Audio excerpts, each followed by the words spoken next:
Now we'll talk about the parathyroid gland and its significance with regard to the secretions of hormones.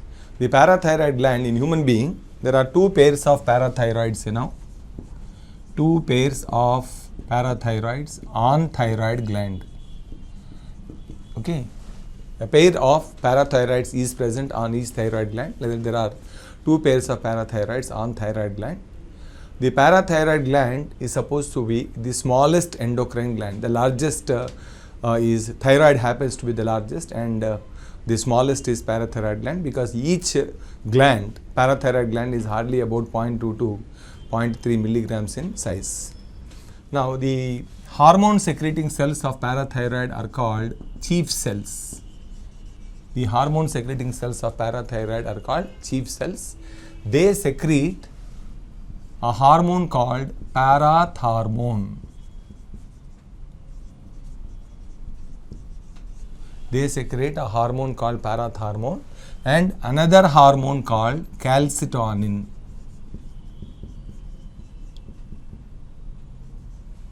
Another hormone called calcitonin. Now this parathormone is also called Colip's hormone.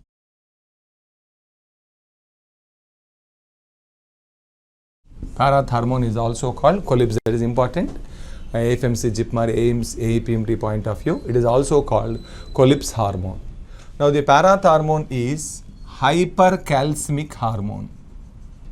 Hypercalcemic hormone. That is, it increases blood calcium level and decreases phosphorus level. So hypophosphatic hormone.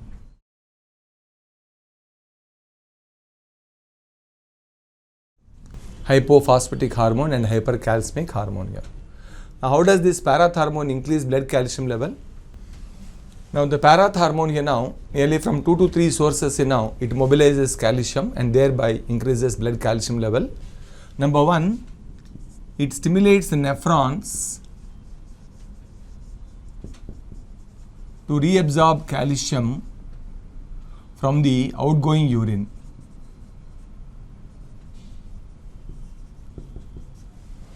Okay, reduces elimination of calcium through urine, enables the nephrons to reabsorb calcium from the outgoing urine, and subsequently it increases blood calcium level.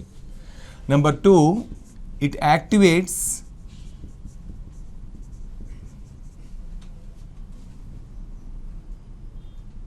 calcitrol,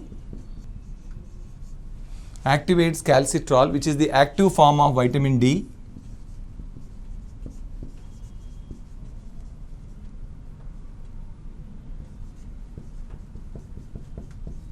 Activates calcitrol, which is the active form of vitamin D, and thereby increases blood calcium level. That is, in the presence of vitamin D, the alimentary canal, gastrointestinal tract absorbs calcium from the foodstuffs.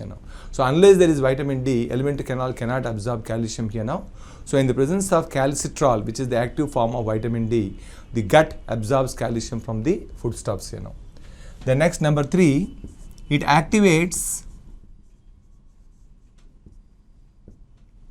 osteoclasts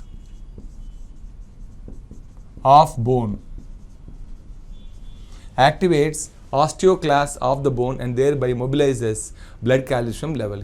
Okay, it mobilizes the calcium from bone to blood and thereby increases blood calcium level.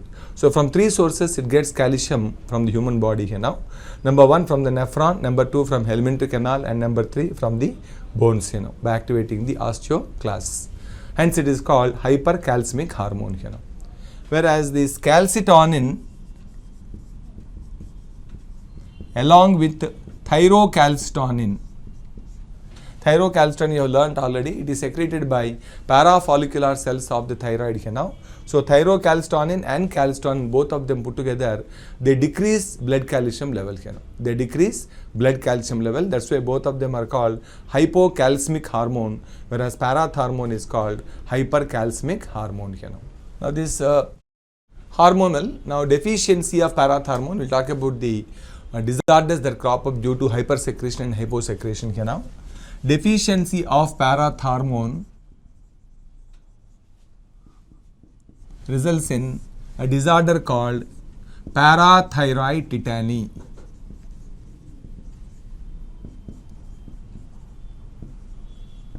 results in a disorder called parathyroid tetany. Now, you know very well that calcium is essential for the normal muscle contraction. So when there is deficiency of calcium in the blood, all the muscles undergo spasm. There will be vigorous contraction of the muscles, like there will be pharyngeal spasm,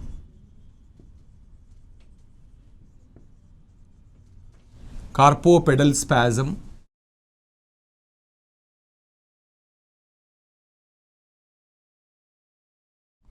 ketosis, are some of the symptoms of parathyroid tetany. Okay, there will be contraction, vigorous contractions of the skeletal muscles. A kind of fits-like symptom is noticed in the people those are suffering from parathyroid tetany, where the pharyngeal spasm, carpopedal spasm, ptosis, etc. are noticed in the people laid up with parathyroid tetany. Then hypersecretion of parathormone results in osteitis fibrosa.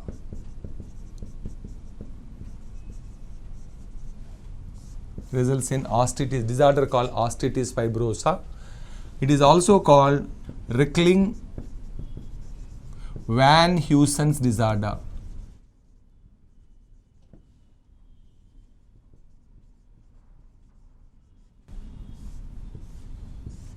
Rickling-Van Huysen's disorder.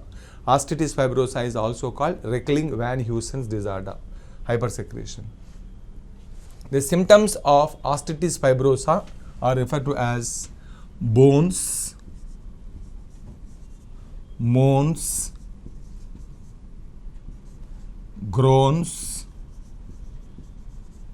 stones. The symptoms are fancifully stated as bones, moans, groans and stones. That is, they are the symptoms of bones. That is, mostly osteoporosis is noticed.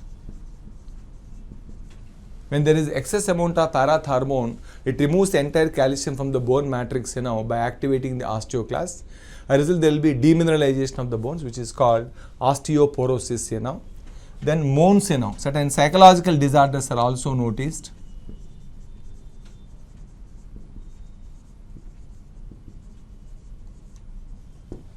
Like depression, mood swings, etc. They are also noticed. You call it moans. Then groans is gastrointestinal disorders.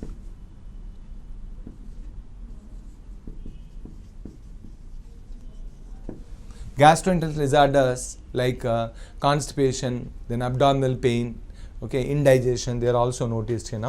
Then stones, there will be, due to excess secretion of calcium accumulation of calcium in the blood, the calcium precipitates in the form of either calcium oxalate or calcium phosphate crystals.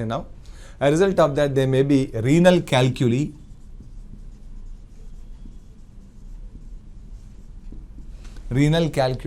Apart from that, excess calcium sometimes may get deposited in the blood vessels and it may cause arteriosclerosis. It may cause arteriosclerosis. Then apart from this, there may be lung calcinosis,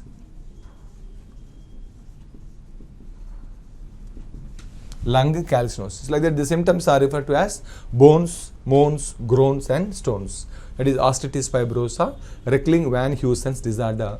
That is due to hypersecretion of the parathormone hormone. Parathyroid gland is present in all vertebrates except cyclostomes in fish. In cyclostomes in fish,